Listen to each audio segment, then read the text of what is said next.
10 বছর লেখাপড়া করলেও আপনি সেই শিক্ষা পাবেন না 10 মিনিট খারাপ সময় আপনাকে যে শিক্ষা দিবে। কার জন্য কি করেছেন তার হিসাব কেউ রাখবে না, কি করেননি সেই হিসাবটা সবাই ভালো করে রাখতে জানে। 18 থেকে 25 বছর পর্যন্ত তুমি জীবন থেকে অনেক কিছু হারিয়ে ফেলবে, প্রয়োজনে মিলিয়ে দেখতে পারো।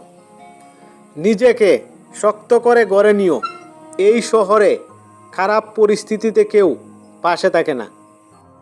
বেঈমান আর স্বার্থপর লোক কখনো নিজের ভালো ছাড়া অন্যের অনুভূতি বুঝে না। আবেগ মানুষকে কাঁদতে শেখায়, আর বাস্তবতা মানুষকে নতুন করে বাঁচতে শেখায়।